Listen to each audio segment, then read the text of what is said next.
Heyo, duckies and dice fiends, welcome on in. It is Tuesday, and that means that it is time for the Table Talk Show. I am joined today by my incredible co-host. Hey, Matt. Hey, Mentalambia. Welcome on in, everyone. I hope you're doing well.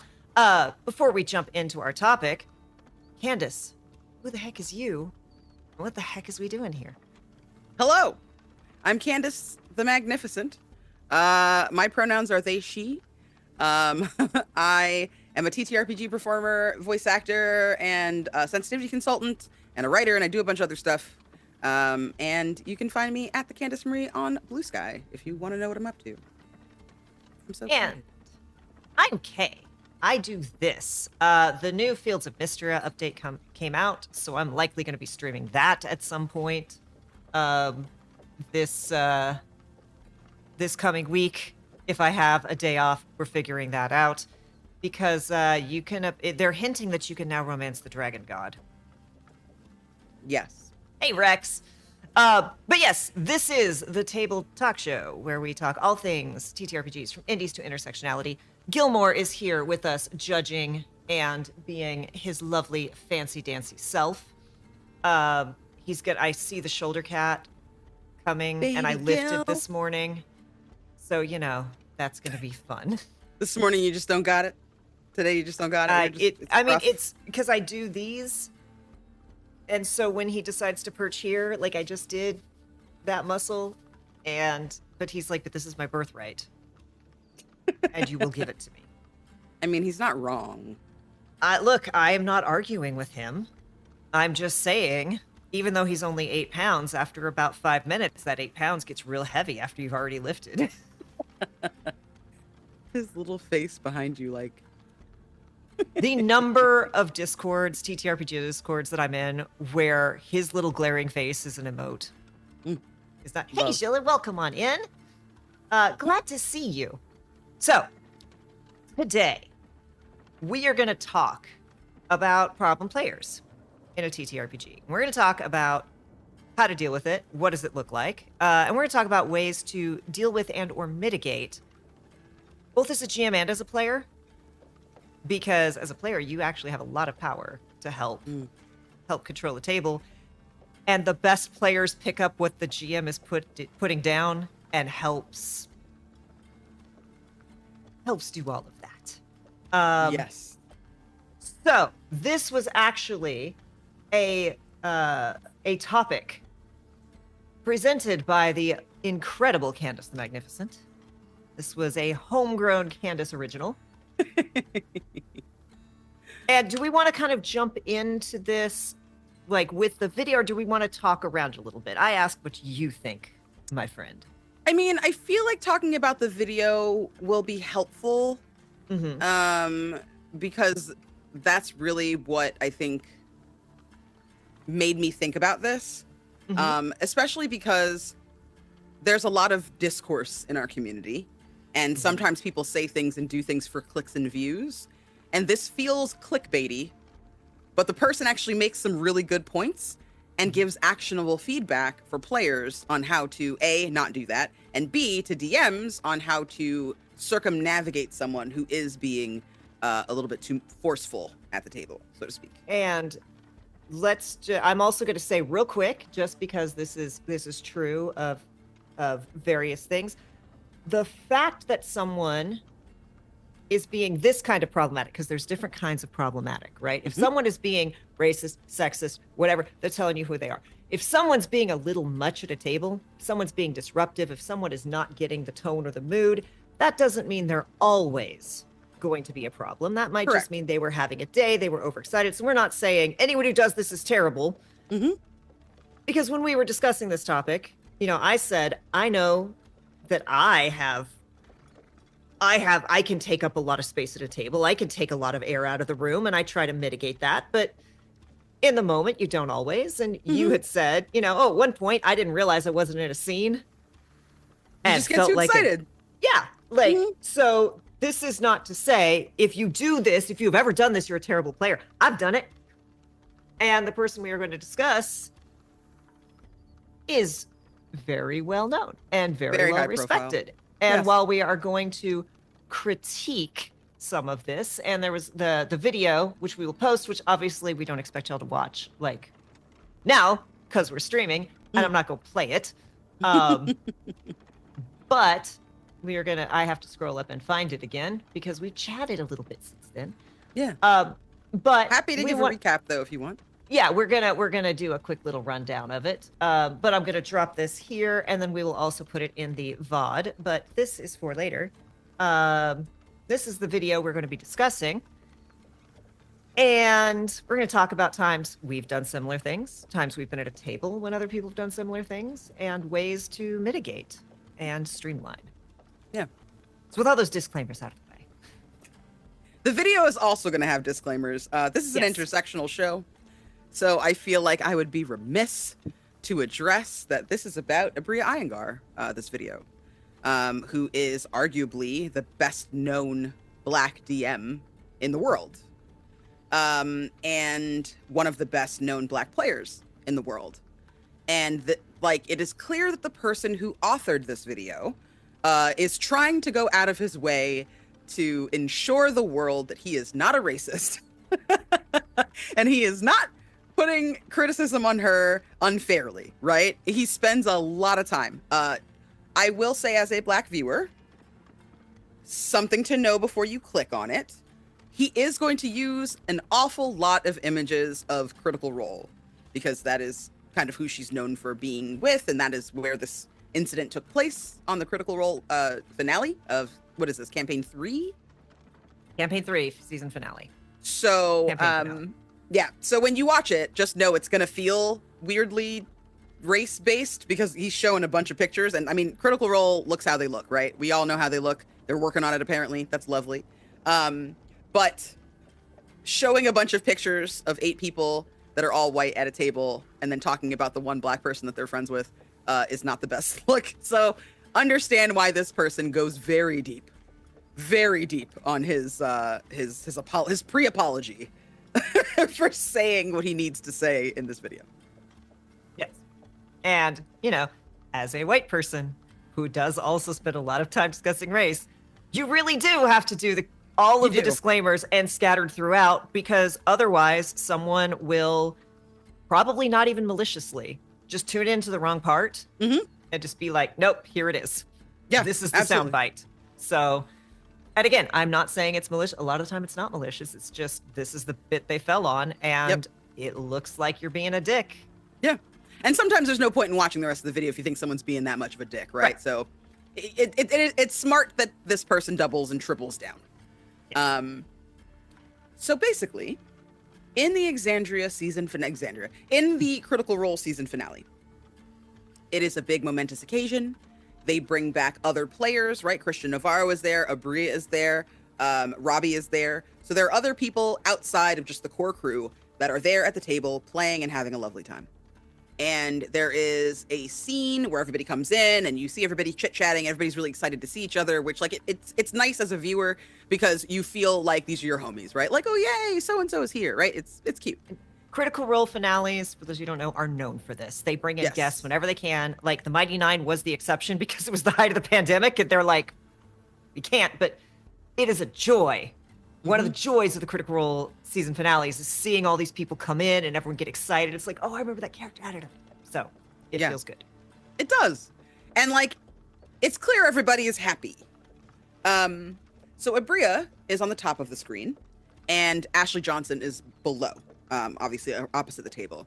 And Ashley Johnson has a character who has a shadowy figure that she talks to.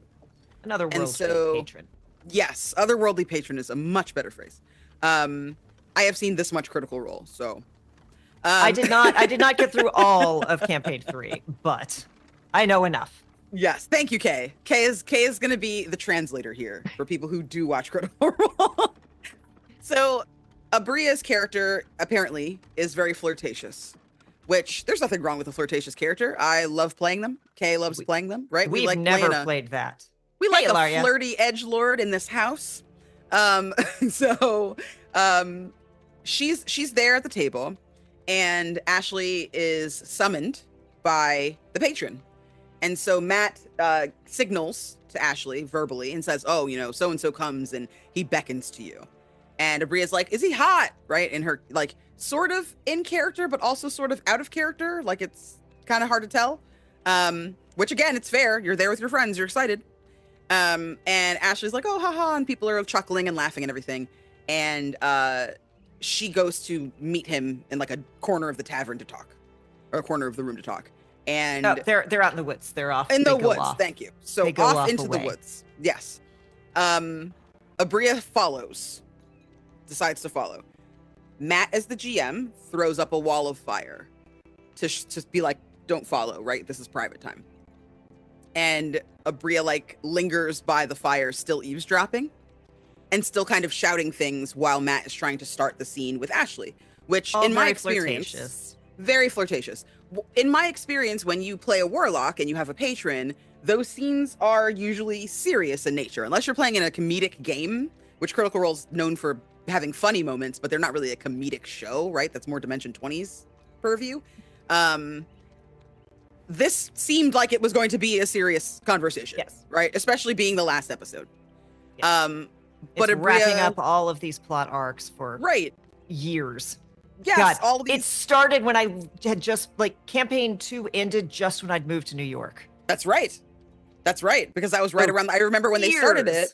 Yeah, because that was right around the time I think you and I became friends when campaign 3 started. So yeah, she is now lingering outside of the wall of fire, eavesdropping, and still shouting things over the barrier. And it's definitely taking away attention from this scene from Ashley for her and her patron to have, like, a final conversation. And Jason.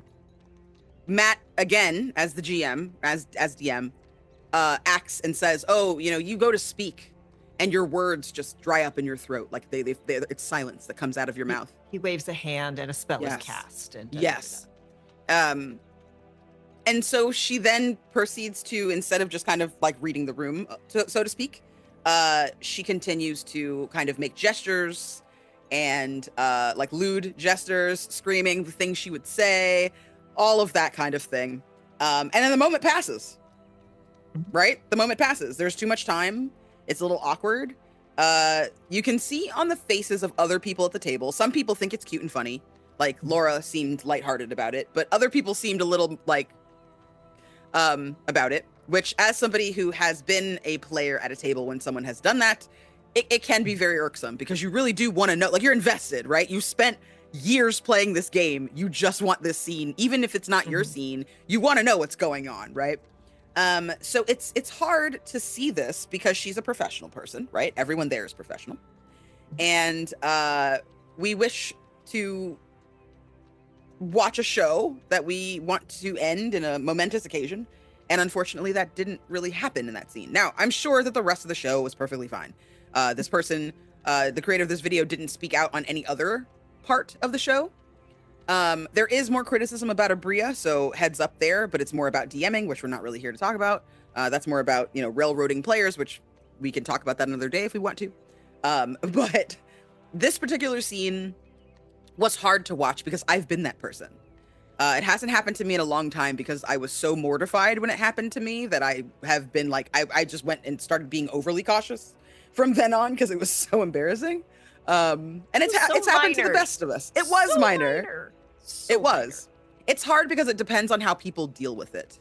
Yeah. If people are nice about it and they're like, hey, you might not be in this scene, right? Or, hey, they're trying to have a little thing, like just shh, or whatever, right? Like being sweet about it, that's going to feel very different than like what I got. What I got was, you're not even in this scene.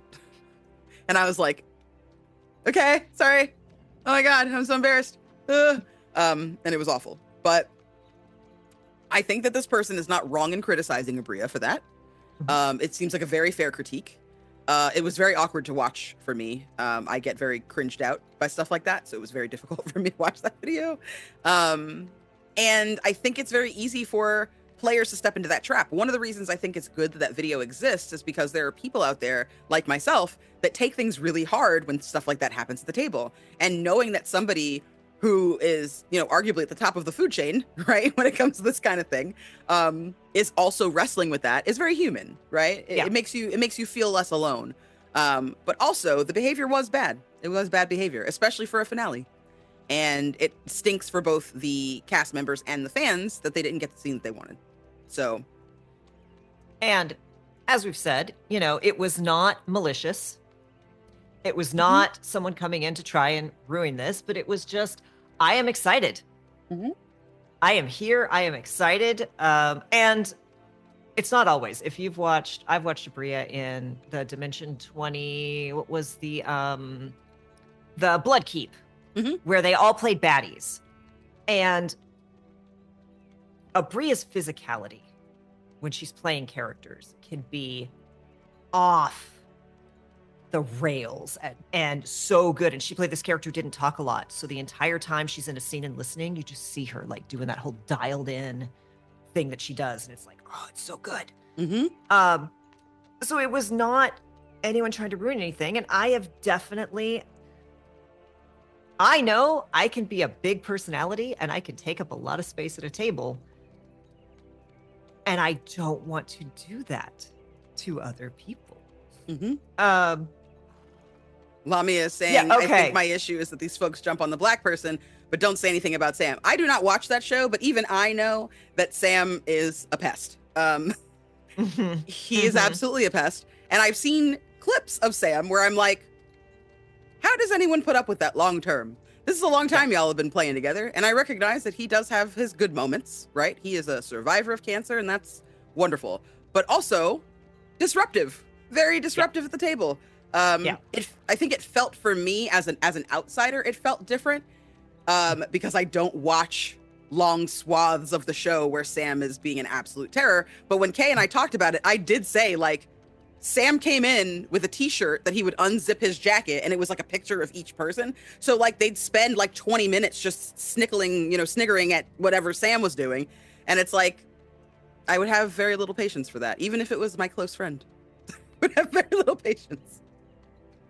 Yeah. I don't think it's a big secret that Sam is my least favorite of the Critical Role cast. Like I would love to play with anyone at that table. I don't know that I want to play with Sam. Like our style, what we do is not compatible. And fair. I fully agree. There's a whole thing I could do about why Scanlan left in season 1 and the decision that was made there that was, I could talk about that for a very long time because he tried to go from the comic relief character to an edgelord in half an episode because this character had to deal with consequences. And, look, I'm not a fan of Scanlan to start with. So, so yes, I 100% agree. And it's also it's a very interesting dichotomy because Sam kind of came in with this group with everyone in the group knowing exactly who he was and exactly what he was going to do. And look, Calamity is some of the best TTRPG out there. If you have not watched Calamity, it is incredible. And when Sam's character does this whole thing of this is not a secret, right? Because he's playing a changeling. It's very clear within the first couple minutes.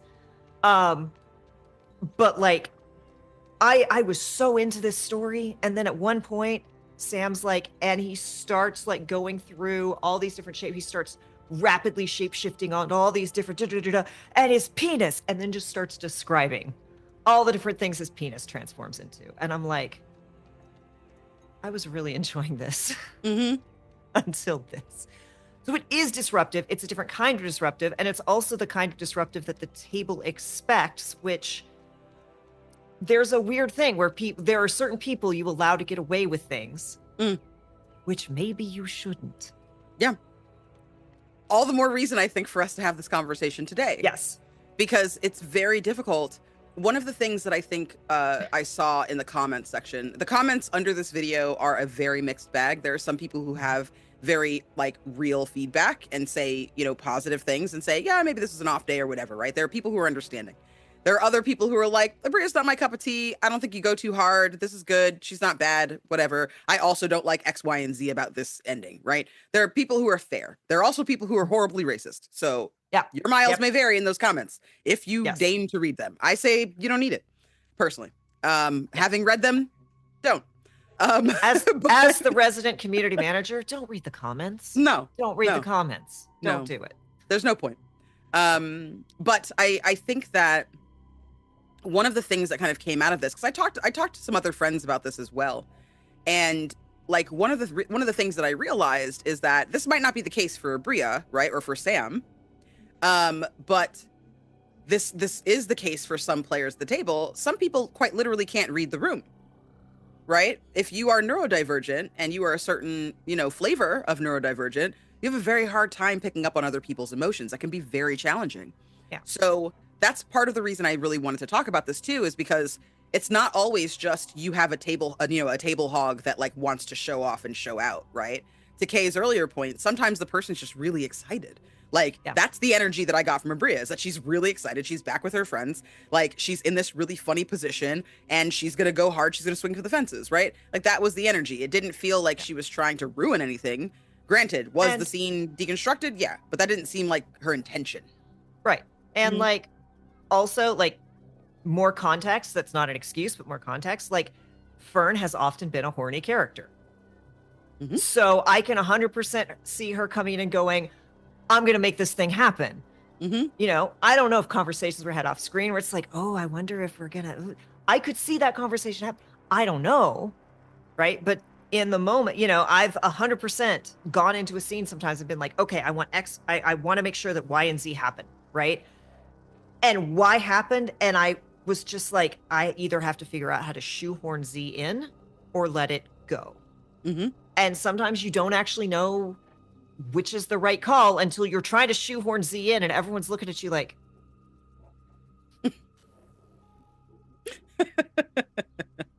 what? Yeah. I think that if you are somebody who has a problem play at your table, like if you are a GM or a DM, I think that one of the best things that comes out of this video is showing what Matt tried to do to intervene, right? Giving subtle hints to your players, right? To a player that is having this issue. To me, table control is not just the GM's job. Other people can also assist. But I also do think that, hi Rosie, in this case, Matt's first attempt of throwing up the firewall, right? Firewalls in life are to keep things out. So very literally in game, also to keep things out. So obviously, again, she didn't necessarily take that hint, which is okay. But that I think was a very strong move, right? Casting a spell to make her words come out, as silence, right? Something like that. Like using the mechanics to be able to herd your players, that makes you a good GM, that makes you a good DM, right? That's why we need rules for these games, so that you can use them to give consequences and gifts to your players, right? Regardless of what's happening in the scene. And I feel like Matt did do a really good job of very quietly kind of and respectfully trying to illustrate his purpose and his intention at the table, which was really cool. I think that that's really great. I come from a home game that I'm no longer in, but my very first home game ever was one that had a very problematic player. She's a murder hobo. She constantly creates characters that she says are nobles or princesses, or they're very sweet and kind. And then she wants to murder a child that stole an apple off of a cart so she can take its eyeballs, right? Like it's wild, the hoops that this person jumps through to just be as antagonistic at the table as possible. And when you try to call her out on it directly, she'll argue. Well, that's what my character would do. We hear this all the time. Well, my character is poor and she needs money, so that's what she would do. Or my personal favorite. I'm a lawful good paladin, so therefore anything I do is lawful good. That kind of behavior. Can't have that. Can't have that. No, it's not. And okay. I feel like if you use the mechanics though, right, then you can kind of scooch them in the right direction. It doesn't always work. It's not bulletproof, but you can at least, like, intention is so important in TTRPGs. I feel like we don't really talk about intention enough. Stating, I often sometimes now state my intention, especially if I'm at a crowded table, like a big table like Abria was at. One of the things that I've learned from watching those tables and from being at tables like that over time is that sometimes stating your intention goes a long way, right? You don't always necessarily have to do something in character. Like, for example, I kind of wonder if Abria had said, I eavesdropped by the firewall, and hadn't said anything else and was just quiet, I wonder if she would have been able to roll for it, right? That might have been a moment where she could have eavesdropped. I think the reason that she was, silenced in that way is because she was trying to interrupt, right? So those are two kind of different ways into that situation, depending on the player that you have. Well, and it also, too, it was interesting because if you watch kind of early on, she's like, I'm going to follow. Y'all have to stop me or else I'm going to follow. Yes. And Travis is sitting right next to her is like, go on, like, do what you're going to do. So, I do wonder if she did feel like she was given a certain amount of permission. Absolutely. She stated her intention as a player. Yeah. And no one responded to that. Yeah. And again, we've all had those moments where it's like, I'm doing a good thing. I'm doing the good and helpful thing. And this, as you were saying, even comes down with mechanics, right? I was playing in a game which was based off of the Blades in the Dark thing, but it was a much more fluffy one. And the person's like, okay, yeah, I'm going to use my power and I'm going to, and the GM's like, cool, you just killed 4 people. And it's like, well, I wanted to like do a boop, not a kill, right? Like I wanted to, and he's like, well, that's how the spell works, right? So it's like, sometimes you have to, and in my home game, I'm playing like a law enforcement character in a world that I don't know the world as well because it's not my world. The GM has it made up. And I'm like, okay, we're about to go deal with a big bad situation. I want like, and as a warden, I think I want everyone to take weapons and like be armed so that we're not going into this with unarmed people who can't deal with this. And so we do, the GM sets up this whole scene of us going into the armory and picking out what do we want and da-da-da-da. And I'm like, as we're on our way out, I'm like, hey, GM, this is fine, right? You just facilitated all of this. This is fine, right? And he's like, well, anyone who doesn't have a specific license like you and your partner do is not supposed to be carrying weapons within the city. And I'm like, cool. Everyone hide your weapons. Seriously. Like,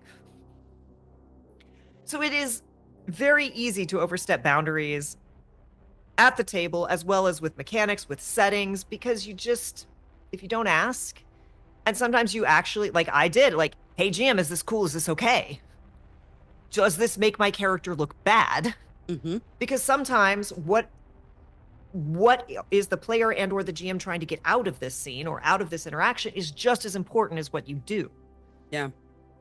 I see Rosie in the chat saying, as a DM, clarifying intention has also been useful. That would be a situation, right? That's an example of if your DM had clarified his intention, right? In that moment, you would have been able to, in both of those scenarios that you just gave us examples of, in either of those, if the DM or GM had clarified his intention, then you would have been able to make an educated decision as to how to react in character.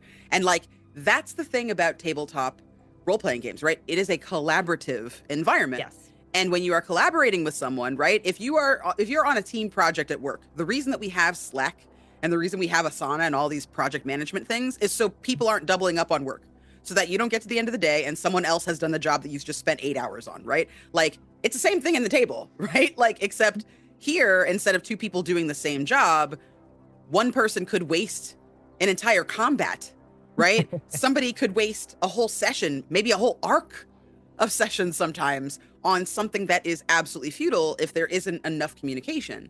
So I think that, like, if you are someone who is dealing with a problematic player at your table, make sure that you are using that intentionality to inform your players, especially if you are doing live APs. If this is a situation Hey, DC. where you are just playing a home game, right? There's a little bit more wiggle room. You should still tell people because people really care about these games. For a lot of us, we're really relying on that freedom and that escape these days, even more than normal. So you want to make sure that everyone has a good time. Every time one of my sessions cancels, I'm like, oh, that's the thin string that my mental health is hanging on by. Good. Yeah, Oh, great. look. Oh, I'm not look. upset. My everything is ruined because I'm not okay. We got to go think about Yeah. this. Yeah, it's really Um, hard. but also, again, using mechanics in certain ways can be useful. If you've got players, they're my GM, had to have a talk with us because our home game got completely derailed, and it was like months worth of sessions that apparently we as players didn't know because our GM is slick and covered it pretty well. But was like, okay, I need you to know. If I say, are you sure? What I'm saying is, dear gods, please don't. Because this is the game that's very highly lethal, and we had a character die, killed by another character, and all players were fine with it. But it so completely derailed the GM's plans that he had to scramble and rebuild the entire arc and reverse engineer us into the backside of where we were supposed to be to go back to where we were instead of going from point A to B. Yeah. And it wasn't until everything was going so bad that basically my character, my partner, got chewed out for most of a session by an NPC that I went, did I fuck up? I feel bad. Like I feel like I have done a bad by my character. And he was like, okay, you're fine. We're going to have a talk. This is what happened. Yeah. It wasn't you.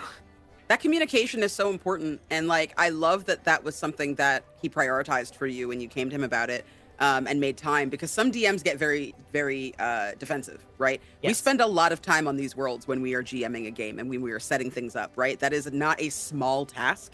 Even if you are running a module, there's still a certain amount of like reading and prep and time you have to put in, right? I find it more scary to run a module than a homebrew game. Because you can't navigate away.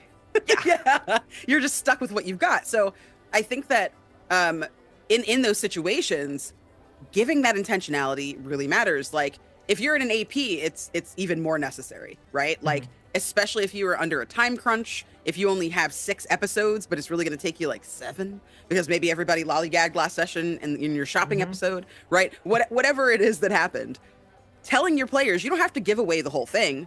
But like your DM said, your DM's signal so that he doesn't break your immersion and doesn't mess you up is, are you sure? And then the player in the back of your mind can go, oh no, don't do that.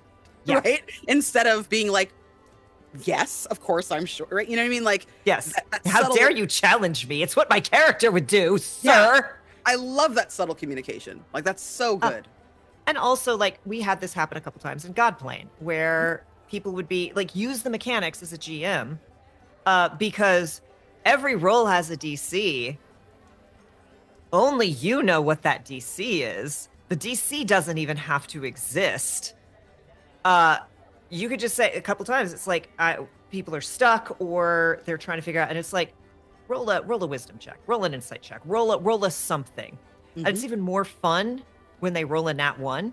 And you're like, yeah, that sounds like a great idea. This plan is awesome. And then you watch the players be like, oh, hey, okay, how can we work around this nat 1? Like they start doing the correction for you, right? So don't be afraid to. And also, especially in an AP, y'all, because I have watched the after shows, I have watched interviews.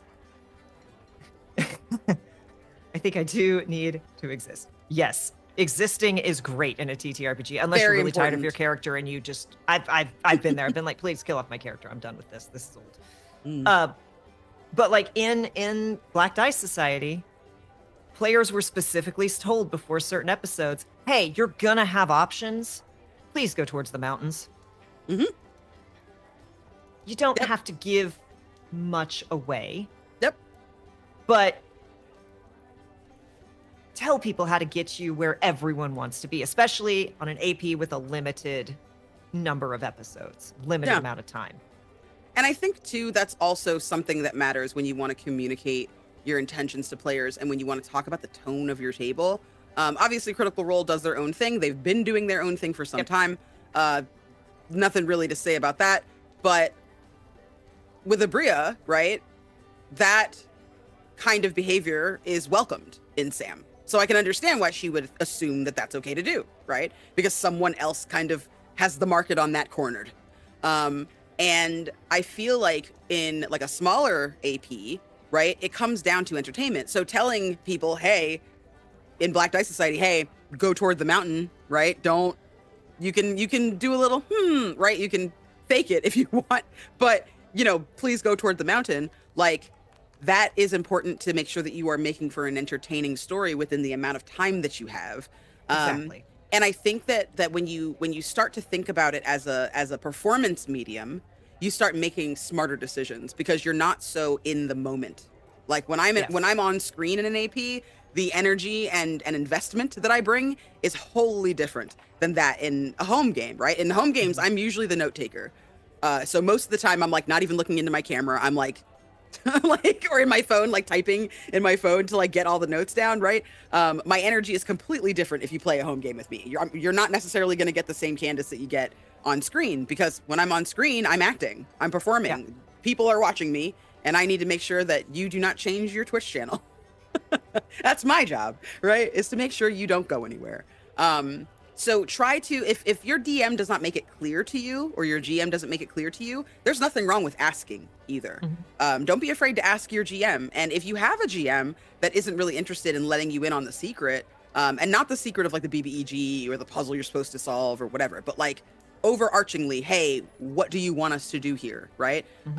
I've been in sessions before where, like, as a table, we're totally lost and we're doing our 10-minute break in the middle, right halfway through, and all the players were like, just ruin it.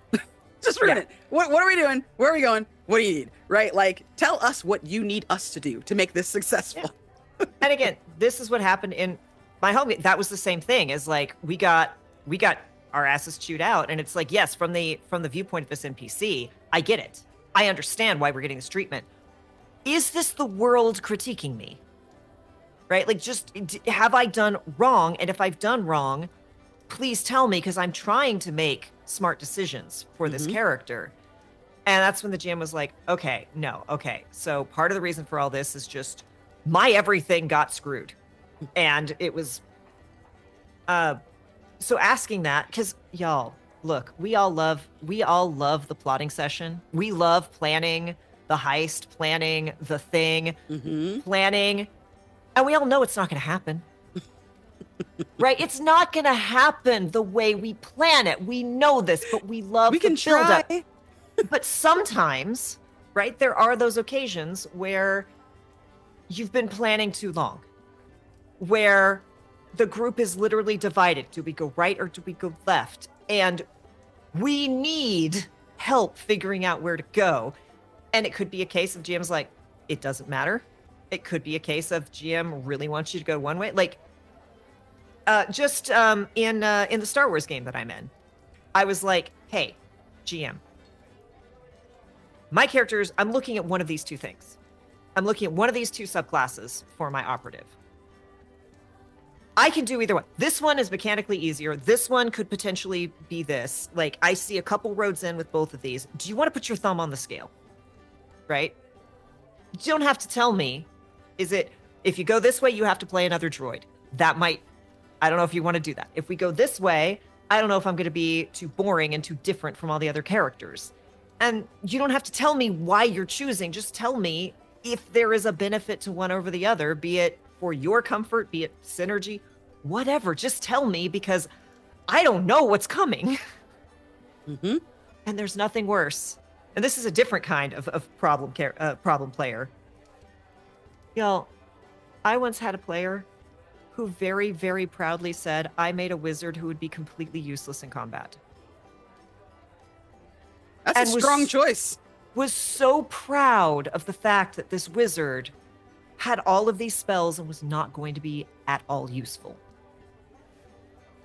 Meanwhile, I'm over here like, I don't want my character to be less useful than they should be. I'm already going a little bit against the grain of this setup. Help. And GMs, when your players ask those questions, they're not cheating. Okay, there are some players. There are some players who are trying to min-max. I'm not saying those don't exist. But by and large, when your players ask that, it's because they care. Yes. And honestly, like, as someone who has had players at their table who have just not cared at all, that is such a bummer. Like, that's such a bummer. Like, I wish that, like, and I'm very much a GM that tries to be as open as I can. Like, I don't want to, like, hide things from people. I've absolutely not spoiled the ending for people, but said, hey, we're going to go into this. You're going to have, like, 10 minutes to do whatever it is that you need to do. In game time, that's going to be, like, 3 conversations, and then we're going to have to move on, right? Like, you guys are going to have to, like, use the chat if you want to communicate with one another. It's right here in Zoom. I won't look at it, so you don't have to worry about the DM railroading you, right? Just check out your stuff, and we'll get through this, right? Like, that communication matters so much. And I think something else, too, that is important for having problematic players at your table, right, is recognizing when they are problematic or when there is an accessibility issue. So just like players, we're telling you to make sure that you ask questions. DMs and GMs, ask questions. If there's somebody at your table that continually behaves a certain way, it's important to be like, hey, I noticed that you've built this character that's a wizard that's totally useless. Is that because you want to be useless? Or is there something about this character that's important to you?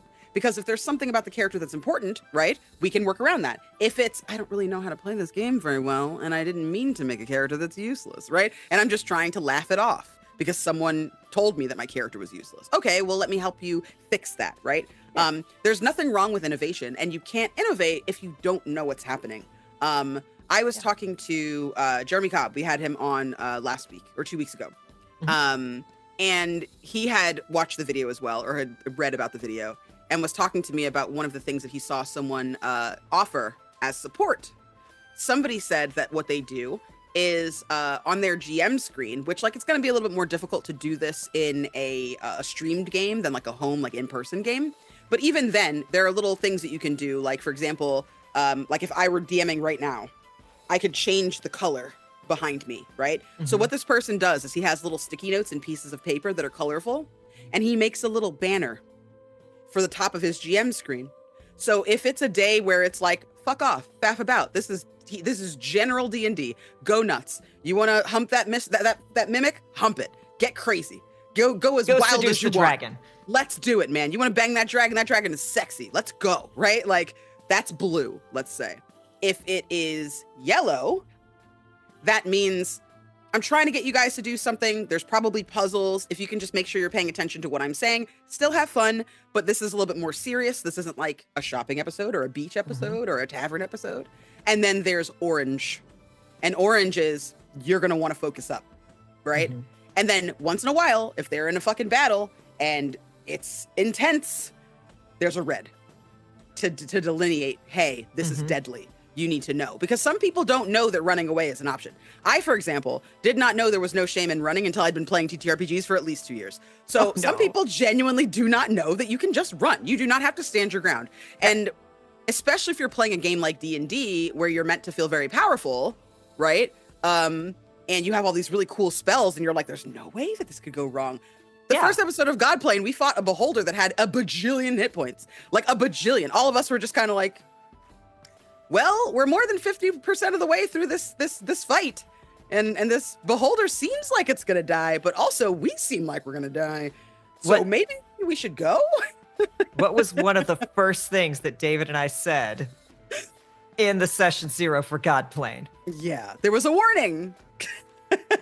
There is, I think it's been adjusted. There is a CR32 monster in Godplane.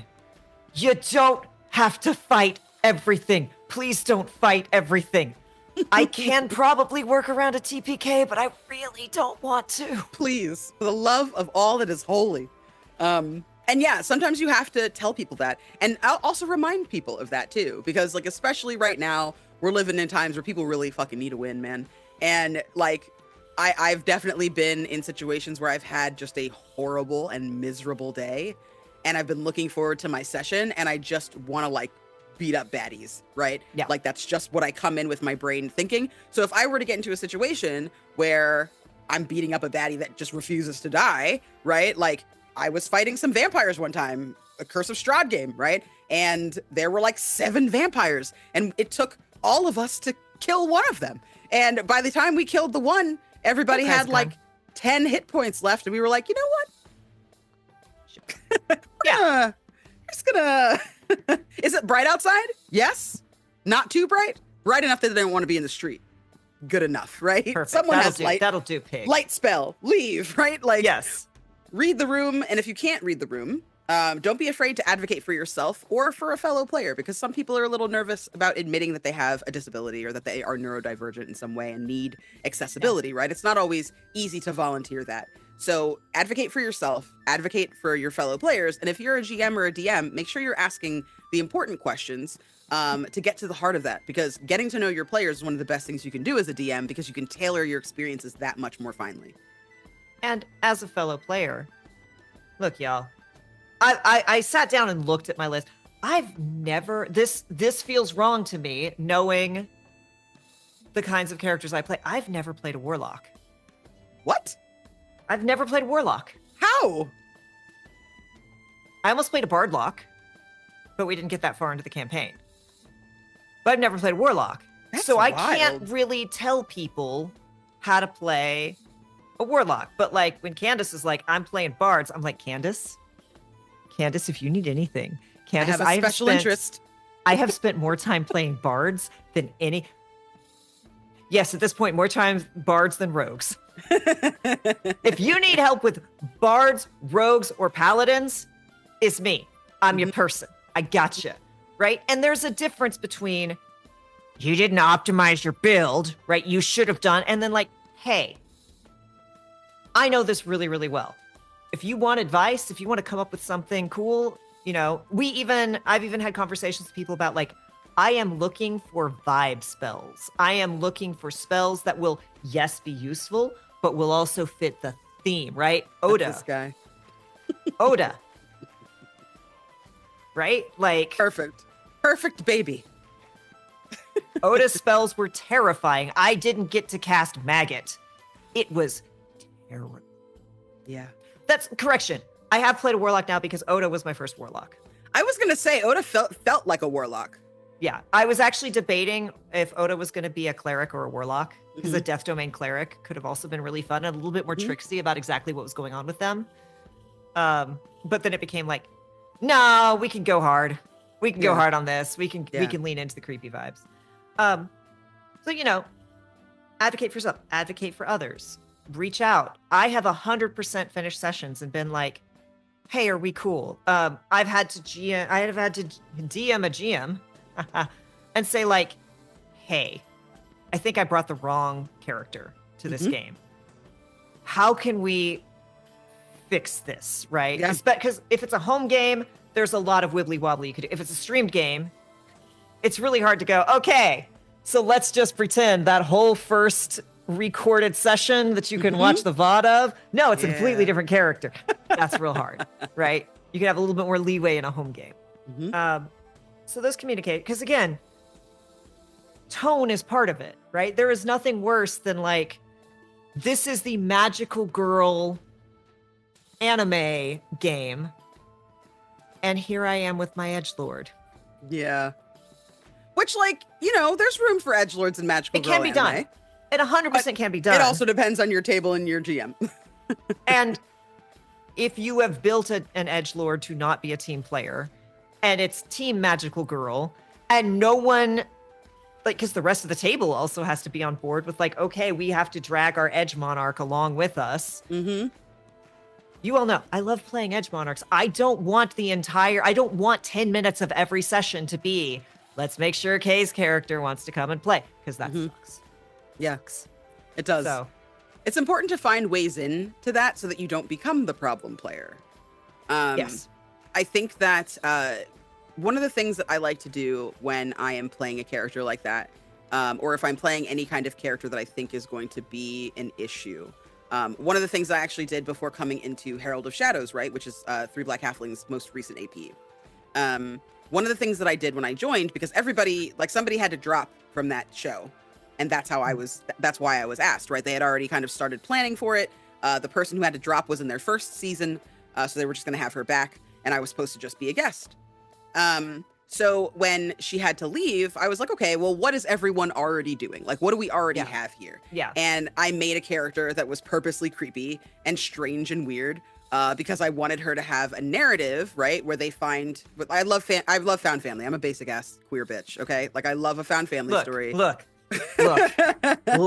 I won't apologize for it. I'm gonna do it every time. And I think very quick aside. Yeah. I'm so sorry, but I know you'll appreciate this. Yeah. When I was visiting David, because David's in the hospital, and it was myself, his other friend, who's an Orthodox Jew, and David in the bed. And like the doctor walks in, looks the three of us over, and goes, "Are you family?" And I'm like, "We're found family." Yes, obviously. Yes. This is my son. The close relation here. But it was just so funny because he was even wearing his little and I'm he just has like, Yamagon. Yeah, it was just like, this is literally the start to a joke. Like we were. I'm sure there's a joke here somewhere. Yeah, it's like, a K, an Orthodox Jew, and then David's gay god brother walk into a bar. It's a joke. I don't know where it's going. I do know where it's going, but we're not. Continue your story. I apologize. See, you were checking whatever. If David were here, he would tell the rest of the joke. He would. Well, it's not actually a joke. It's the story of what actually happened when we went out for drinks after visiting David the first time. Suffice it to say, the Orthodox Jew learned a lot. Oh, that's good. Education is important. Yeah. Knowledge is power. So. Yeah, we all got we had a little more to drink than we should have while dealing with the adrenaline of seeing a best friend and or relative in the hospital. And questions were asked and we were a little too honest. Aw. It was great. Well, it was a wonderful time. In the wise words of Beck, everyone's got to learn sometime.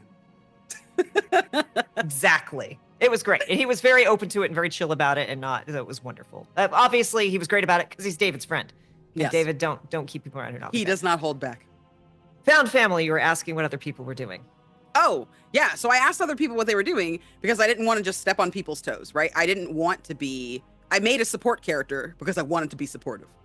And these people already had a whole season, and I wanted them to do their stuff that they did in the previous season now. And I'm not trying to be like, move out of the way, I'm here, right? But I did build somebody who was edgy, who was designed to be edgy, right?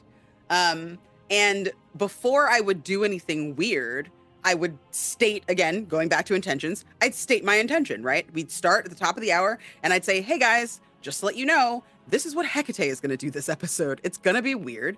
If this is how I'm feeling, what do you think? And even Jasper, right? Jasper has played with Dimension 20 and Critical Role at this point, right? Like he's played at some very heavy hitting tables. And even he was like, well, this is what Duncan's probably going to do, right? Duncan is a wild card. This is what you can expect from him. So having that conversation both at the top of all of the sessions, right? Like as we were kind of coming into the show and then along the way made sure that that through line, right, was always an even keel. Like it was always even, right? No one really ever reacted to anything that all of us did. Like none of us were ever like, what the fuck are you doing, man? Like we never had that moment where everybody on the call is like, right? That did not happen, which was awesome because you know that there's like really good synergy there at your table.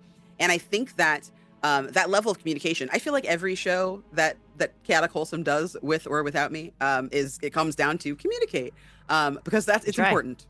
Yeah, it's important, right? The reason we keep talking about communication is because you must. Yes. You must do. And I've talked about this several times, but like telling your players things is not going to spoil the experience. Not at all. Right? It does not, especially with horror, right? I ran a game where I knew one of the things that was going to happen was a character was going to lose autonomy in a scene. And I sat down beforehand and I told the player, I'm like, hey, look, this is likely to happen. Or I have planned for this to happen. It will not last forever. It will only last to the end of the scene. It is part of this test/trial thing. Are you okay with that? And it did not ruin the experience for the player. If anything, it allowed them to lean into it more because they're not sitting there going, is the GM trying to screw me? Yep. If you So know important. that there is a parachute, then you can let yourself free fall. Yeah. Yeah. And like, honestly, I feel like that makes for better story as well. If you are a DM or a GM who is hesitant that you don't want to like spoil things for your players, something that I've learned fairly recently in this upcoming show that I've been working on, Lost in Reverie, something that I recognized was was that you can give information with no problem whatsoever. Just be direct. Because direct information tends to be curt information, right? It tends to be, this is going to happen today, right? There is going to be a scene where you are going to have a flashback and something is going to happen to you. You are going to have to roll to resist the power of a shadowy force and a shadowy entity. If you fail, they're going to talk to you. If you succeed, you will get a ping and you'll be allowed to engage with it. FYI. Saying that does not equal you feel a prickle on the back of your neck. Your hair stands on end. It feels like flames are licking up into your hair and burning your scalp. Your eyes start to feel like they're bleeding. Are those tears running down your face? Then you have this whole scene that you make. The person knows what's going to happen, but that doesn't mean they're not going to be surprised. You can still surprise this person, right? Mm-hmm. There's a scene in Herald of Shadows, episode 9. If you are listening to that and you haven't listened to episode 9, tons of content warnings. It gets brutal, especially at the end. Something happens to a very beloved character. That is a lot.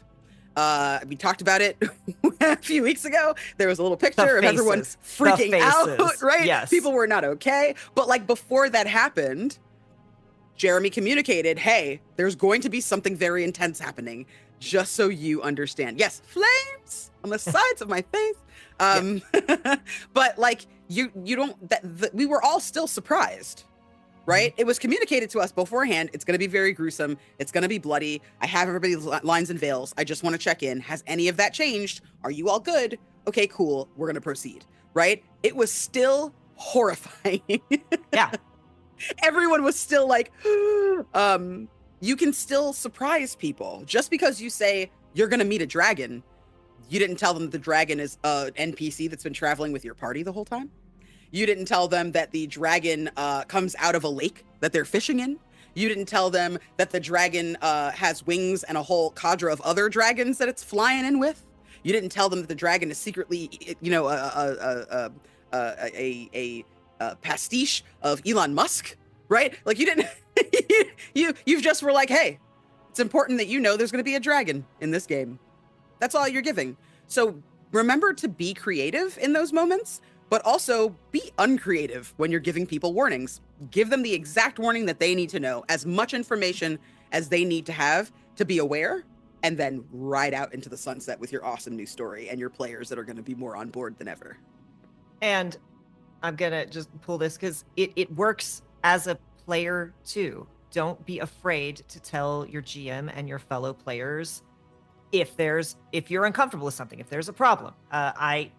Infamously, I am not a fan of dogs. And I had an incredible GM and an incredible table where the GM is like, I don't want to know whose lines and veils are whose. Like, I want to make sure that everything is done. And that was great and awesome, except my thing is, you all can have dogs. I'm just not going to interact with them. And so, of course, when it came up with this, you know, someone at the table is like, oh, well, what counts? What's bad, right? Like, I want to still steer well. And I finally had to go, it's me, right? I'm the person. I'm not afraid to say this. Mm-hmm. And I straight up said, you all can have dogs. You can do this. You can do that. Like, I just do not want to interact with it. And everyone at the table went, oh, we're just not going to do it then, right? We've got other options. We can do other things. And it's amazing how awesome people will be if you're just upfront about it. And again, I've been at a game where someone's like, something happened and someone went, okay, so I didn't know that I had an issue with teeth, but can we just never the teeth monster again? Can we just never the teeth monster again? I didn't know this until now. It will be on my lines and veils moving forward. It's now a thing that I didn't know about until today. And I'm like, that's Candace coded. Fair. I also didn't. that I don't like teeth monsters until Shudder showed me one, and I was like, that's not okay for me. I don't want that. Same with again, to kind of revisit what we initially started talking about what happens when a problematic player or someone behaves with a problematic someone exhibits problematic behavior at the table, right? What you can do in the moment. I think sometimes, like, again, just like we want you to communicate intention, I think being a good judge of intention also matters, so that you don't overreact to something.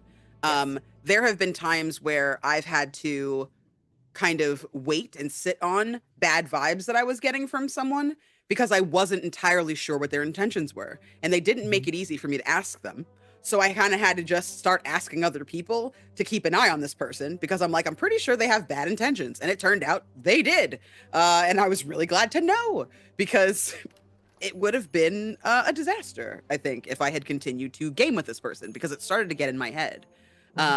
And I think when you have someone at the table, especially if you are in a scene where someone is trying to come to your rescue, right? If you have someone that's a close friend of your character in game and you're having a very intense scene or a heavy scene where you are in danger in some way, or you are in emotional pain or turmoil, right? It is someone's instinct to come and try to save you from that. But you might be building a narrative where you don't want to be saved from that. You might be building a narrative where that's a huge piece of growth that your character is going to go through. So being able to communicate that really matters. Now, that player might not listen to you. You might still have a problem, but being able to say that and kind of get out ahead of that, it's not just the bad stuff that you want to communicate, right? It's also these things, right? These character choices. Like if you are a hurt me daddy or hurt me mommy or hurt me parent player, awesome, more power to you.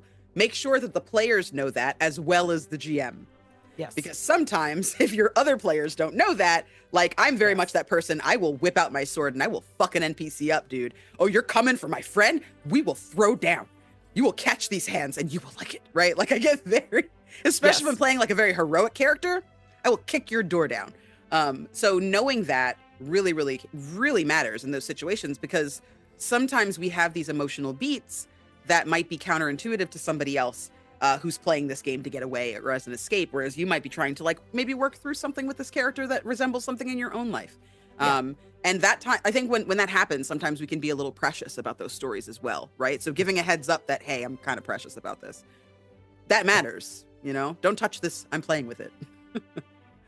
Rex asks, so you're saying you aren't enameled with teeth? Rex!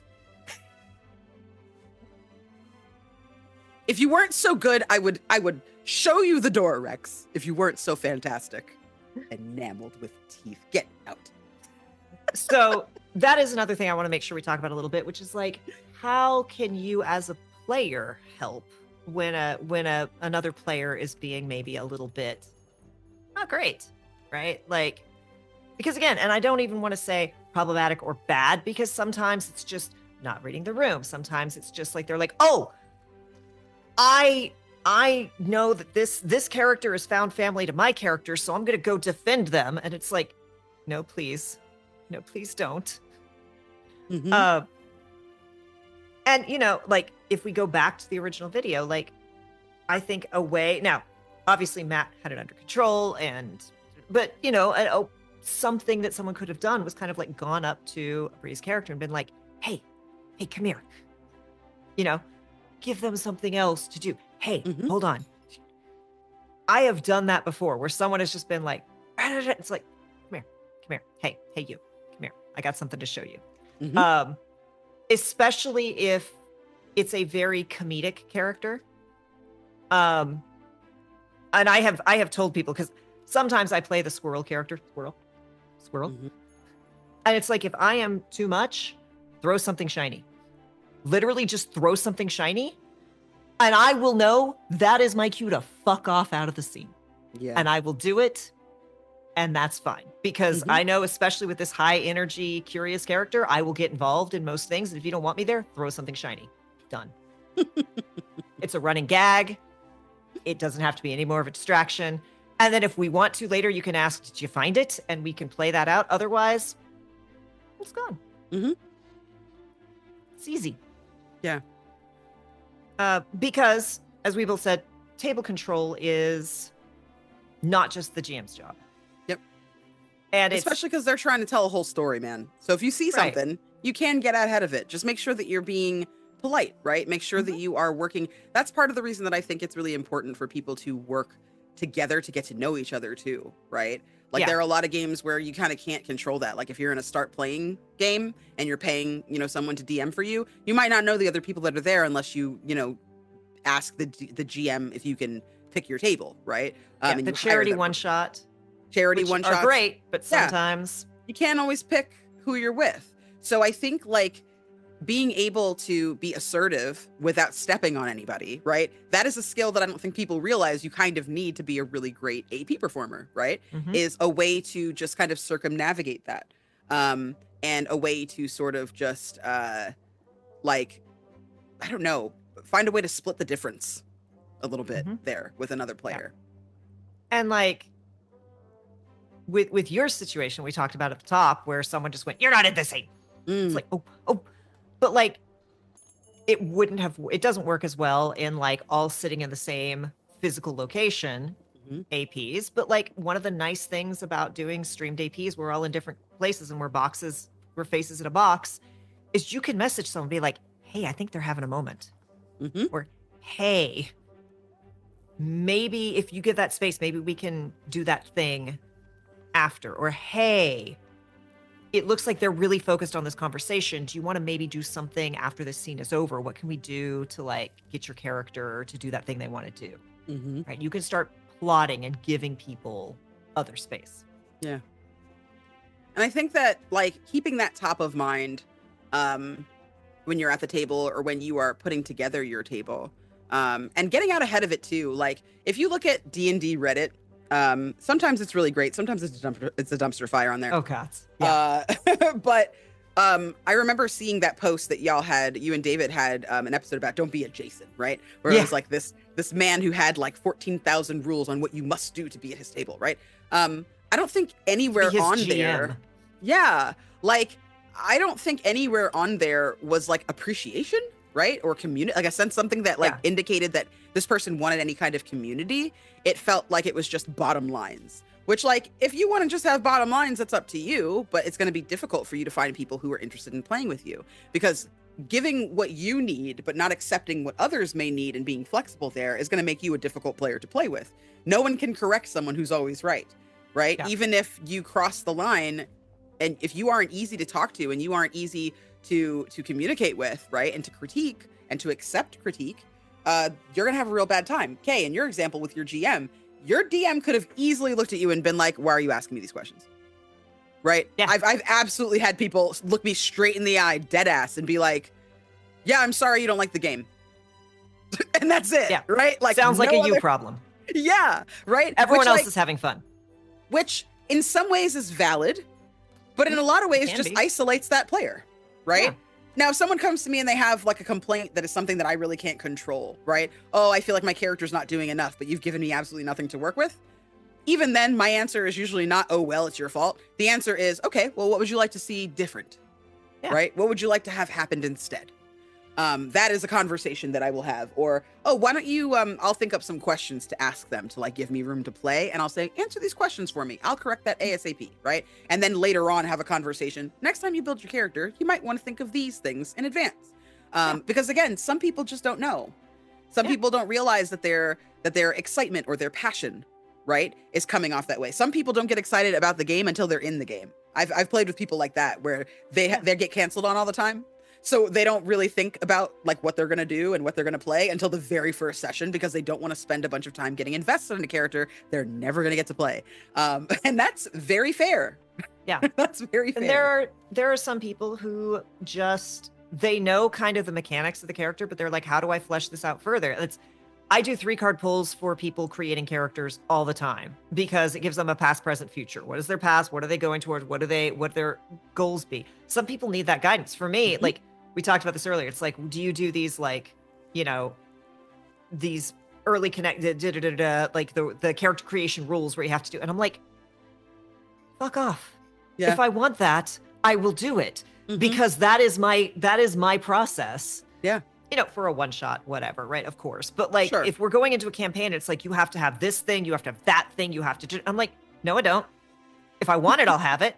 Yeah. Like, don't tell me that I have to have this particular kind of X, because I will come up with something that will hurt me so much more than anything you've pre-generated for me. Absolutely. But there are some people who can't do that. Yeah. So ask. Yeah. Right. And when I've had people come in, partway through a game, get their character dies, new character, and you're like, what connections do you want? Can we have a backstory? What do you want? What do you need? Or they show up in the first session. A player was actually had to go to the GM and said, I'm having so much character bleed, I don't think I can play my character anymore. It's ruining it for me. Yeah. The GM was like, cool, let's figure it out. And this person brought in a new character, and it turned out this character was very similar to mine. And I'm like, great. Like, they are similar but different enough. Can we have a frenemies thing? Can we start out where they're like, we're on the same team, but also we're like, and then eventually we can have them come around and kind of be compliments to each other and become friends. That can be a huge boon to a player, especially if you're I don't want to say insecure, but a less secure player, or you're new to it, because my home game, I'm the only American. Everyone else is physically in the same location. And I'm on the other side of the frickin' sea and continent. And it's like, I don't want to cause trouble because I love this so much. But also, I'm kind of isolated from you all. Yeah. Please help me. Please tell me it's okay.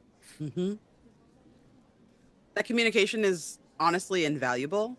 And I think that being someone who both initiates it and is welcoming of it is really, really important.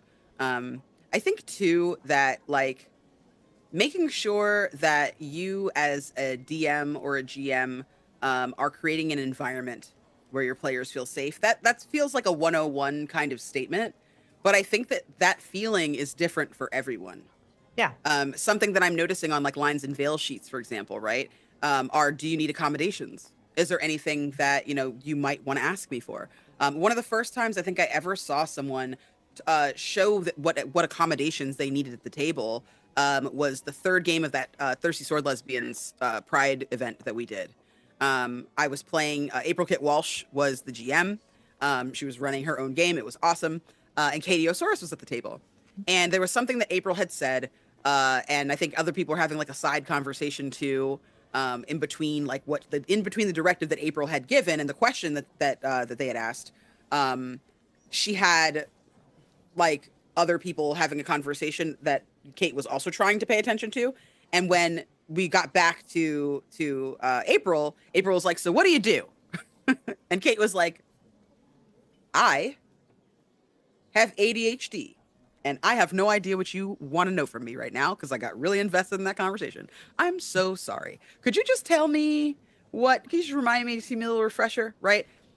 Some DMs might get annoyed because they think that a person is not paying attention, right? And I recognize how difficult it can be as a GM or a DM to feel like your players aren't paying attention, especially if you are doing so online, right? People tend to fidget. Sometimes they don't look into the camera, right? And that could be for a number of reasons. It could be because they're having a real bad day and they're waiting for a call from the hospital. It could be because they are having, some pain and they need to do something a little bit more than they normally would to give them a focal point so they can stay present in the game, right? There's a million reasons why someone might behave the way that they do that's different than you expect. But being open to that and being interested in that and accommodating really changes things. I can't tell you how many times in my life I have been at the table and something has just been on my mind, work, an argument I had with somebody, whatever, right? And I'm, like, sitting there like, this person just said, oh my fucking God. I missed a whole 5 minutes of conversation. Can someone give me a recap? I don't want to disturb anybody. What am I going to do? Well, now the moment's gone. Good job, Candace. You have no idea what's going on in this game, right? Like, the panic that I have felt, it's been enough to ruin some games for me, some sessions completely, right? Where I felt completely out of the loop and couldn't recover. So seeing somebody, especially somebody that was so well known, be honest and frank and be like, I got ADHD. Can you please repeat?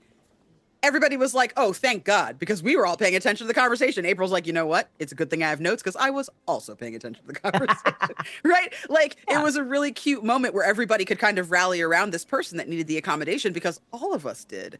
So don't be afraid for yourself to be brave and to say those things at the table, right? Don't be afraid. I'm not saying you have to like disclose everything, right? Kay's story about saying, hey, it's me. I'm the person who has issues with dogs. I'm also like that, right? But if you are somebody who like, for whom sexual assault is on your lines and veils because it is a personal issue to you, you don't have to volunteer that information, right? You don't have to tell people that, but you can say, I need everyone to ask first, right? You can have an ask first policy on anything sexual or romantic so that people have to come to you and say that, right? And that's what you sign up for. So when you advocate for your needs, sometimes it makes it much easier for other people to advocate for their needs. I always fill out lines and veils as a DM for myself so that everybody knows what I don't want to deal with, right? Because sometimes you got wounds, bro. Sometimes you got some wounds, right? I was playing with a GM that is a recovering alcoholic, right? He has been drink free for over 10 years. It's not a current issue for him, but he was going through a very hard time and he was needing some space from that. And somebody was making like we were playing pirates or crewmen on a ship or something like that. And grog and, whiskey and stuff and rum that gets brought up. So his line was alcoholism. You can consume alcoholic drinks, but I would rather not have someone who consistently has a problem with alcohol and then we have to deal with that as a table in your narrative. Because for me, as the GM, it's going to be way too much. It's going to be way too close to home and way too personal. And I really admire it when people can do things like that and say things like that, because it's not easy sometimes to say what you need at a table, especially in the face of sometimes 4 other strangers that may or may not be judging you, right? Absolutely. Or you think might be judging you. Yeah. So I'm going to back up because this is related. But Ilaria said, I was impressed with the Star Wars game the other day because at one point Kay's character was hardcore. Nope, not dealing with this. And me as a D&D newbie was like, oh no, are they upset? And I got nervous. But the game played so well, I was really impressed. I've never seen that before, but I've only been in one campaign. It fell apart, fell on my footing. And that's rough, and that happens, and I'm sorry. But I will tell you, I was messaging. I got a little snarky with one player, and I messaged that player, and I'm like, hey, I got snarky with a character, and I'm like, hey, I'm sorry. My character's going through this. I messaged the GM, and I'm like, hey, this is where we are. How do we, I never want to be the person who stops the thing, right? But if I had just said, well, this is what my character would do, right? That was very much a moment of like, I'm playing a character who would not be down for exactly what's happening right now, who would not buy into this hook, line, and sinker. I don't want to stop, derail, ruin anything. How do we find the way we come together? And that's the difference between that's what my character would do and like, hey, my character's having a tough time with this. And if you come to it from that, right, that's what's really important. And communicating that, like, hey, Kay is totally down for this. How do we get there? I need help. Yep. And sometimes, and as you're going to see, the Star Wars game, we've got a bunch of extra content that's going to come out of conversations that were had between sessions. And that's how we worked it out. Because it's a short time crunch, we're going to work through all of that. And you're going to get little audio only with some little visual elements, things of conversations that happened to get us from where we were at episode 1 to like 2, 3, 4 weeks later. So yes, communication. Who knew? We keep coming back to it. There's so many ways to do it too. There's like so many ways in. And I really feel like as much discourse as I see in this community, I think like accountability and trying to find a way to come back together, right? As a community, that's something that I feel like we are very sorely lacking, right? Even to go back to the original video in question, I think that like I understand why he had to give a lot of different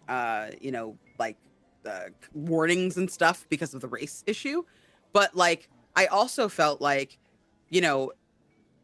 there could have been more focus on the lesson learned rather than criticism of the player, right? That was also an option.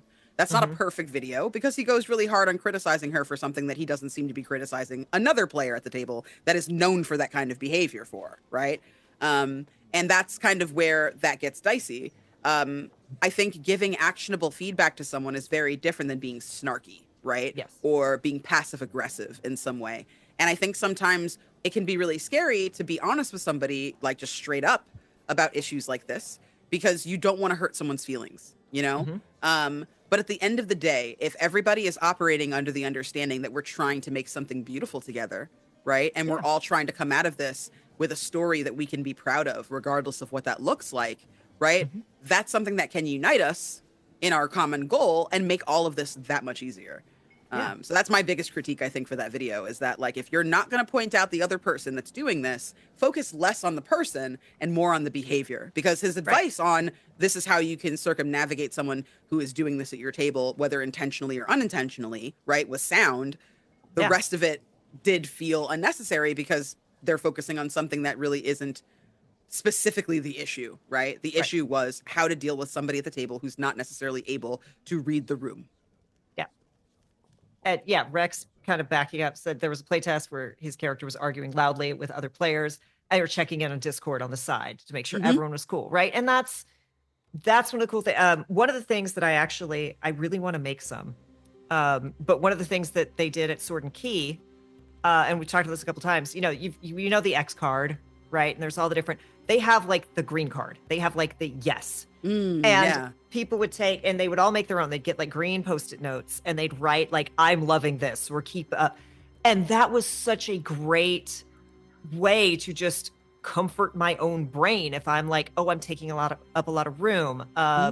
This scene is getting very intense. I'm arguing with this person. Seeing someone else going like, it's just like, okay, I'm not ruining things because yes, I want to tell my story. And yes, I want to do all these things and I want to go on these adventures, but I don't want to ruin anything for anyone else. I don't want to take away someone's scene. I don't want to take away their story. I don't want to take away this climax. And that's such a fun way to just be like, oh, cool. This is a silent check-in. I'm not even asking for it. Like you can ask for it and people can hold it up, but like, it's great when someone's just like, because like the scene when we played Thirsty Sword Lesbians with Connie Chang. Yeah.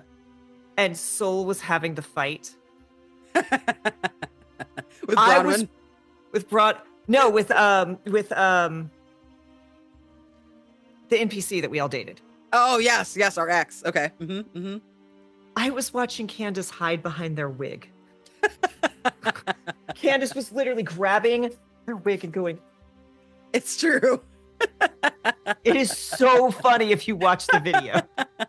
It's like, oh no. Yeah, this is a disaster. Right. Yeah.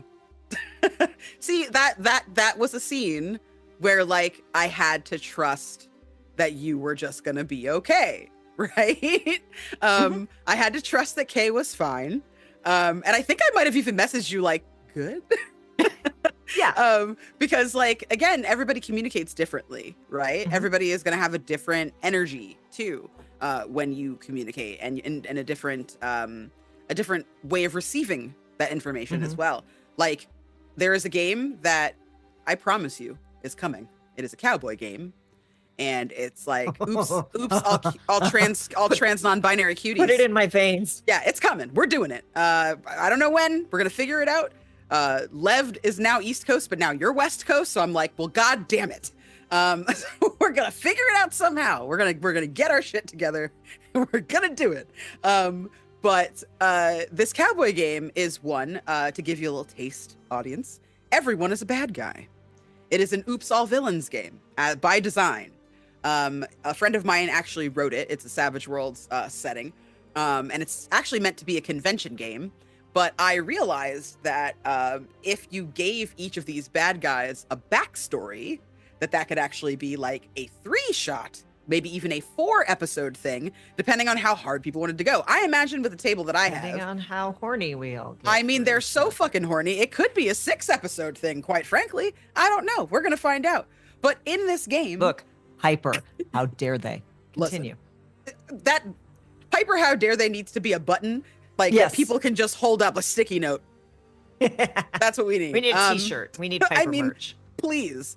So, yeah, I think that one of the things that I learned from running that game, right? We only did one session plus a session 0 that had like a session in it, right? A mini session.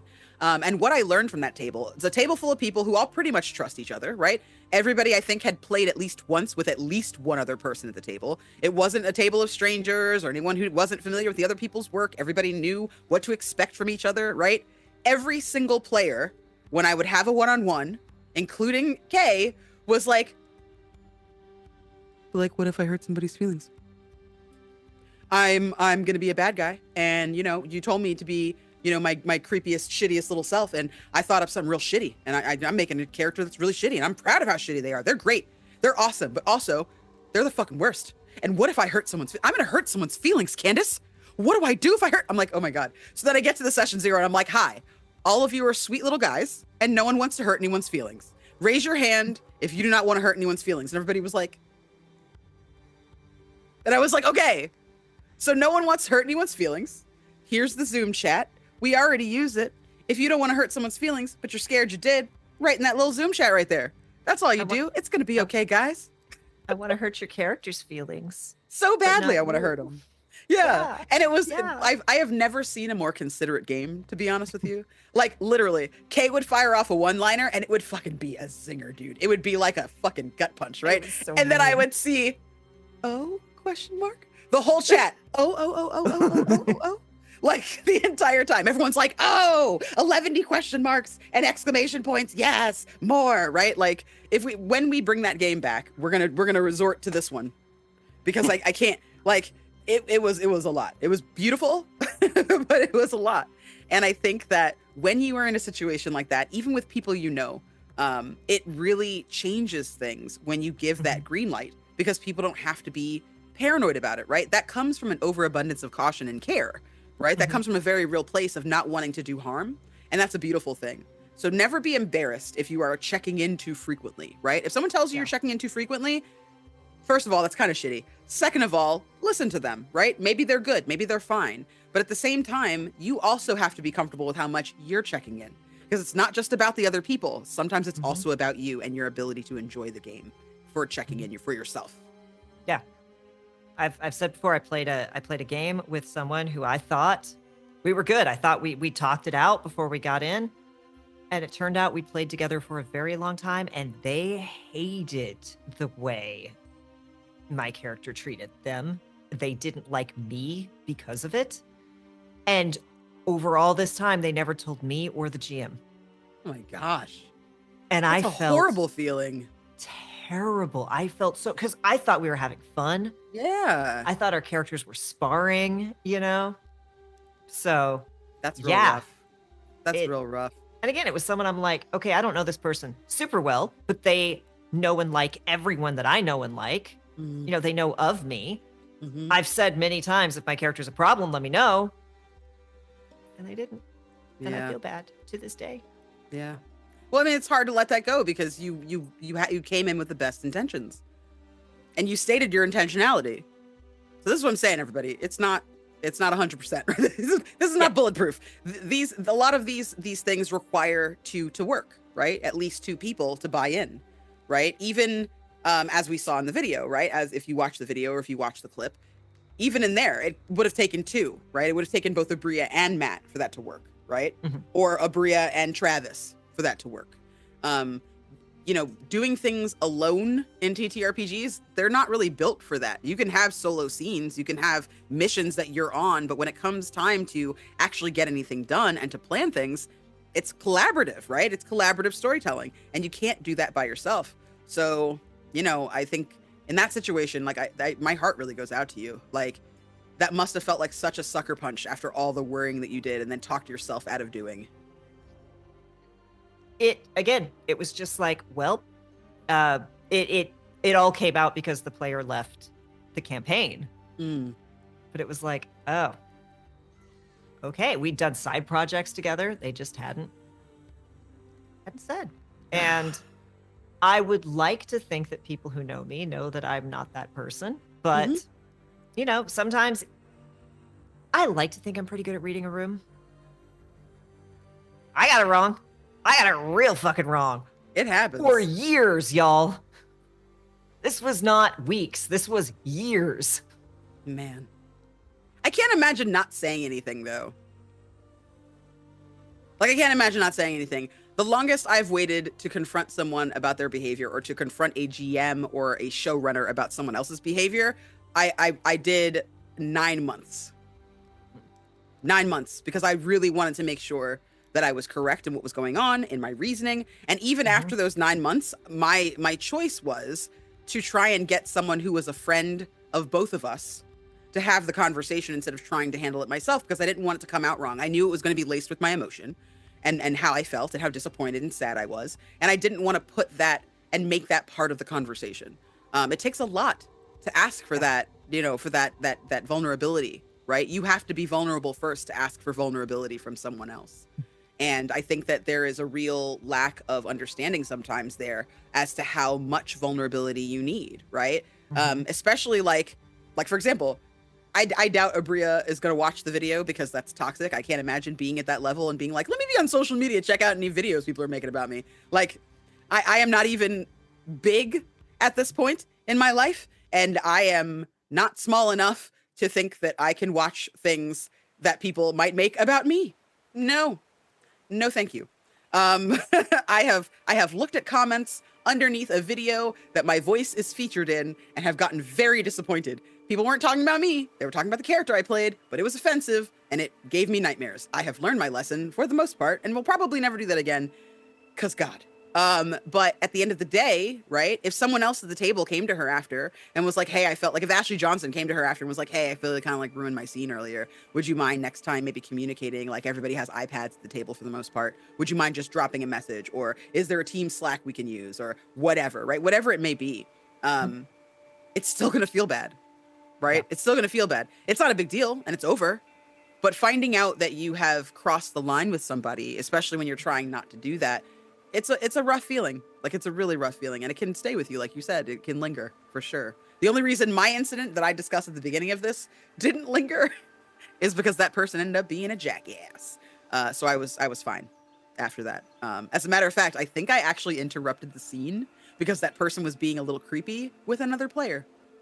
That's why I was suddenly in the scene, because it was gross and weird. And I was like, hi. I have definitely like messaged people and be like, do you need help? Do you need a rescue? Jason says there was a problem player in my home game that kind of everyone had a hard time with. So I took the high road and handled it passive aggressively with a dash or two of snark. Oh my goodness. I was at that table. Let me tell you, masterclass and how to handle a problematic player. We didn't discuss this part. Sometimes you can out-problem the problematic player. Sometimes that's what you can do, okay? You could take one for the team, and you can be like, oh, you want to be a murder hobo who collects eyeballs? How much is your eyeball worth? I have a knife. Sometimes that's the conversation you can have. Sometimes you're like, you know what? Why don't we go looking for eyeballs together? You guys go solve the puzzle. We're going to go out here and look for eyeballs. And then have a side conversation, a little eyeball side quest, right? Your GM is not going to fight you. When 2 or more want to go, the DM kind of has to make room for it. So sometimes you can take one for the team. That is possible. I 100%. We've talked about the really problematic player that I was in a game with who made really sexist comments on stream and clearly did not like me personally. In this case, I saw it coming. I saw it coming. It was very clear that the GM, whose 17-year-old daughter was at the table with us, was not going to do anything about this bad behavior. Was just going to let it slide. And David was at that table and was like, I'm like, let it go. Because if we bring it up now, they're going to say, oh, okay, so sensitive. I know this kind. Because I'm not going to change. I'm not going to provoke, but I'm not going to change. And my just keeping course, he's so used to everyone going along with him. And I'm not going to go along with him. And sure enough, he broke down into a massive sexist diatribe that got him kicked off of not just the game, but the channel. Embarrassing. It was bad. Well deserved, but embarrassing. He stated a thing that I will not repeat. Right. And it was like, I knew this guy was going to have enough rope to hang himself. And I was just waiting, because if I brought up any of it, they'd be like, oh, you're so sensitive. Oh, and I'm like, I've got to let him go. What's the Onion headline of like, woman woman refuses to go to doctor until her symptoms are severe enough that doctor will believe her. Mm. It was that. That is some truth right there. Yeah. Yeah. Yeah. House of Dreams says, I had a friend who once confided in me that anytime a GM did something they didn't like, they simply imagined in their head something different happened to their character, then smiled and nodded to the GM in order to keep peace at the table, and I was mortified. Oh, no, honey, no. That is... Advocate for yourself, bestie. Yeah. Oh, no. Like, again, part of my whole conversation with my GM was like, I have a character who's got two pillars. Like, I am Warden, and I am faithful to my god. Mm-hmm. And I knew the faith thing was going to be challenged. And look, I'm a filthy heathen. I am all for, yes, let's challenge faith. Like, I am here for this. And then because of all the other game events, like, I'm like, GM, on top of being worried I messed up, I am also terrified because I feel like I'm looking down the barrel of my character losing both of the cornerstones of their identity at the same time. Mm-hmm. Help. How afraid do I need to be? Because I don't know if anyone knows this. I'm kind of the obsessive player who thinks about the games outside of the session. You and don't say. We'll lose sleep over yes. So, yes, advocate for yourself. If you feel like again, when that guy was being a jerk to me, David's like, I'm gonna deal with it. And I'm like, please don't. In this case, please don't. Mm-hmm. After the thing blew up and the GM didn't react, David was like, I'm gonna go swing it. And I'm like, I'm talking to him tomorrow. And he's all like, cool, I'm talking to him tonight. And I'm Word. like, you do what you need to do, sir. Right. So, do listen, do know, because it's an interesting, because we're winding down. I swear, Candace, I'm not going to keep you much longer. It's just such a good conversation. Yeah. But like, okay, as a person who is often in the majority, at least in certain ways at tables, you do have to balance, I'm going to advocate for this person, and also I need to not advocate for this person unless they are prepared for me to. Mm-hmm. Because sometimes if you speak up on someone else's behalf, it can open a whole shitstorm that maybe that person doesn't want to deal with or is not in a place to deal with yet. So there are gentle ways, like there are definitely gentle ways to be like, hey, are we cool with that? Hey, are we da-da-da-da? It's another thing to go like, GM, that person's an asshole and is treating this person terribly. Maybe before you do that, check in with the person. And it is a difficult line to walk because it should not be on the person who is in the minority to say, go defend me. But also, don't start shit that maybe they don't want to deal with. So you really do, this is a case of you really do have to read the room, and it really does depend on how close you are to that person, all the other people, because as Candace and I both know all too well, sometimes someone you think this person will be reasonable and understand, don't. They're just not reasonable. No. And it's hard to find out, but necessary. Yes.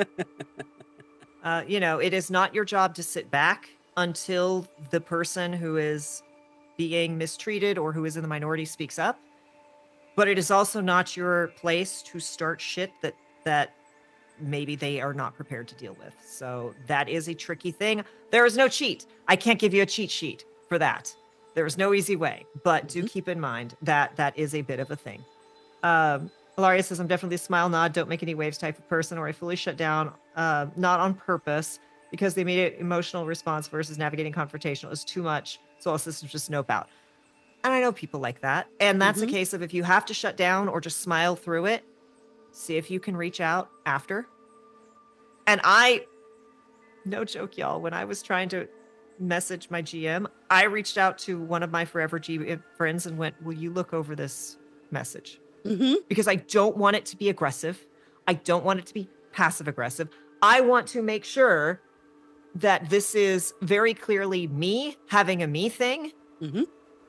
I didn't want it to be, you made me feel bad, because I knew that wasn't the case. But also when you're emotionally charged, it's really easy for something to come out that way. Absolutely. especially if the person already feels bad about it too. Yeah. Like if somebody already knows that there's a problem and you are trying to navigate that, like navigate your feelings while also trying to care about their feelings. Like I'm a big fan of writing whatever I want and then coming back to it like 2 hours later or the next day. Oh, yeah. Next day. I also love asking people to check me, right? To take a look. And I think that too, like something that Kay, like you've done this before. My friend Chrissy in Color has done this recently, actually, a couple days ago, came to me about a situation. There was a problematic player in one of the games that they were in. And they were like, hey, I don't know who's friends here. This is the first time I've ever played with this group. And I don't know who knows what about whomever, right? I have no idea. But there's somebody who seems to be stepping on people a lot. Like it's her character. It doesn't seem like it's the player because the player seems respectful. But the character that she's made has stepped on people. And she has not articulated, hey, I've built a character that's meant to be Step interrupted. on me, mommy. Sorry. And I am that person, right? If you guys saw the Pride game where Kay was Brandon, Kay and I both came into that game. Like we both need not content warnings, but just like a little introduction to our character, right? Because my character already, Flameheart, is like a little Pomeranian of a warlock witch, and she's terrified all the time, and she goes on, right? And I designed her to go on. So when I play already in a game, I tell the other players, interrupt her. If I'm having a moment where I'm speaking and it doesn't seem like I'm doing my whole thing, then maybe don't interrupt, right? You'll be able to tell when I'm in a scene. But if you feel like there's a moment where Areti is getting like overwhelmed and she's like freaking out about something, interrupt, right? Interrupt. Like I have no problem with that. And that kind of forewarning goes so far because people know that it's okay, right? They know that it's all right. And then that emotional shutdown that Aliara was talking about, it's less likely to happen in those moments, right? When there are waves being made, if you make a buddy at the table, if you're not good at advocating for yourself, but you know someone else will speak up, like that's who I am. So sometimes people come to me to check in, right? Whether it's a game I'm in or a game with a channel that I've been on before, so maybe I know the showrunner better than they do. I absolutely have people come to me literally all the time, right? And say, hey, what do I do, right? My friend this weekend was like, I don't know if they're friends. I don't know if like this player is not really feeling that way, right? She's the only black player at the table. And I don't want to cause waves, but at the same time, I am a white player and I recognize that this could be stepping, right? This could be overstepping. And I want to make sure that she doesn't feel alone, but I also don't want to like make her aware of a problem if she's not, if she doesn't feel that way. Like I don't want to ruin anything. And it really helped to kind of be able to kind of guide her in that situation because someone has had to guide me before in that situation of asking, do you need a hand, right? Yeah. And I think that if you keep that top of mind in those moments, it's going to be a lot easier to advocate for yourself, especially if you are somebody who has a hard time with confrontation. Like it can be really difficult to sign on to a conversation that you know it might go one of many ways, right? That might go badly if the person isn't receptive to what you have to say. That can be a lot, especially when you're in character and on stream. Like that's a lot to deal with. I really, really respect channels that have someone else that you can reach out to, right? I used to be on a channel, I think Kay had been on there once or twice, where someone did exit on death, right? Where you'd get to the end of your scene, your character is dead, and you are expected to leave the call. And there's nothing wrong with that. It was a really cool mechanic. It's something that I thought about, you know, taking and using in my games as well. I've seen other people do it successfully. But there was no exit, right? Like it was exit on death, but your exit was just to your house with whoever you have. And I am lucky enough to have 2 cats and a partner and a nesting partner that I can go to. However, some people were going to an empty room with just themselves and no pets and no one to cuddle them and no one to tell them it's going to be okay and no one to give them reassurance, right? Everybody's circumstances are so different. One of the reasons that I have decided to always play with Chaotic Wholesome, right? One of the first things that ever really impressed upon me was during Godplane. When I was having issues, whether it was mechanical issues where I was like, I don't know what the fuck I'm doing, or it was, hey, we're going, you know, a little too far in this direction and maybe we can pull it back. Or, hey, I'm feeling, you know, a little weird. Or, hey, I'm not well right now. Do you mind if I turn my camera off? Can you put a picture there of me instead? Whatever, right? There's always 2 people for the most part in a Chaotic Wholesome stream. So if Kay is GMing, right, I can go talk to David. and I can message him on the side and he'll take care of whatever I need. I love channels that have someone who is meant to do that, right? Whether it's somebody who's on staff as a mod, right? If God forbid David was out and Kay was GMing, I know that I could probably on a day when we have like a big stream, write to Salty Queer, right? Salty Queer is probably going to be modding, and I'm going to be able like, hey Emily, right, and talk to Salty Queer if I need something, right?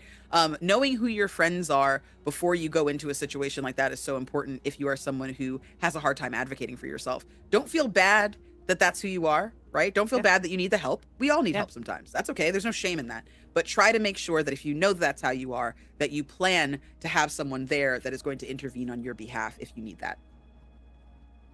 Absolutely. So, we have definitely gone over. It has been an incredible talk. Gilmore is like, it is getting very close to treat time. Let's go. It's treat o'clock. Come on. Do it. High five. Come on. You can do it, Gil. You're amazing. Come on. No one's watching, Gil. Come on. He's like, he reached out to grab me. Oh. Yeah. Good baby. Boy. You're so impressive. You'll get so many good treats. That is amazing. All right. So, yes, that is a very long, in-depth conversation about dealing with problematic behavior at a table as a GM, as a person, how to take care of yourself, how to take care of others, how to help as a GM, how to help as a player. Again, there is no set way. Like I was talking about, I played with someone for over a year who didn't like me, didn't like how my character treated them, and didn't tell me. Yes, he did have to wait until I wasn't looking because cat get a cat. So thank you all so much for hanging out with us. This was a great discussion. I know I didn't read as much of chat as I normally do. Y'all had great points and great stories. Unfortunately, Candace is just so bewitching sometimes that, you know, what you gonna do? Speaking of, Candace, who the heck is you? And where can we find you? I'm blushing, and you can find me right here. My name is Candace the Magnificent. My pronouns are they, she. You can find me at the Candace Marie on Twitter and Blue Sky, and at Candace the Magnificent everywhere else. That's a lie. I'm not on Twitter. I go on Twitter to retweet people occasionally who tag me in things and check for voice acting jobs. I am a casting director and voice actor. I'm also a TTRPG performer. You can find me here on Tuesday nights until David is feeling better, or until Kay gets sick of me, whichever one comes first. I don't think one of those can happen. You can also hear me on 3BH. Our season is about to end. I think we have like 2 episodes left or something like that on the main feed. If you are a Patreon person, you probably already have access to it. It's pretty good, if I do say so myself. You can also hear me in a variety of things. Shout out to Wayward Autumnal, which is a really cool GM-less game that Graham Gent, the person we had last week on the show, wrote, and it's a fantastic game. I did that with Blackwater D&D and Gnome Anne. There's a bunch of cool things that you can see me in. If you like very interesting and very chaotic, but also somehow surprisingly organized TTRPGs that have over 120 creators, check out Castleton. If you are interested, tonight at midnight, this morning, tomorrow morning, whatever, at midnight EST, you can see me on Tom Talk. There is a Castleton talkback special that is happening, and I will be guesting in just a few hours. I'll be talking about my character Lady Amaya, and all the drama that went into that. Yeah, it's basically if you like Hunger Games and Bridgerton and Game of Thrones and you want some intrigue and you want to learn about an international community of TTRPG performers, check yourself out some Castleton. I don't think you'll be disappointed. Definitely not. And I'm Kay. I'm here every Tuesday doing this. This is the channel that David and I co-founded. You can find me here every Tuesday doing this, all things TTRPG, from indies to intersectionality. Thursday, I will be over at Metal Arc Productions with the Star Wars game again. Bella has strong opinions about everything that has happened, and the relationship with the rest of the crew is getting real interesting. There will not be Weird Wild's War this Friday, so you will not see Brandon until 3 weeks from now, but that will be over on Entropy Emporium. Like I said, beginning, the update for Fields of Mystria has come out, so I'm probably, I don't know, starting a new farm and playing through that because, that's what I do with my life, especially when stressed. Farming sims are life. Haha. But otherwise, we don't have a whole lot going on the channel right now because obviously my partner in crime is out. And we are so grateful to you, Candace, for coming in and filling such big shoes so excellently because I would really miss doing this. And it just wouldn't be as good with me standing here as the only talking head. So I appreciate. Thank you again, chat, for hanging out. You all are wonderful. We are going to go find someone to stream, but as someone to raid, I can verb. But as always, be kind to yourself, be excellent to others, and we will see you next time.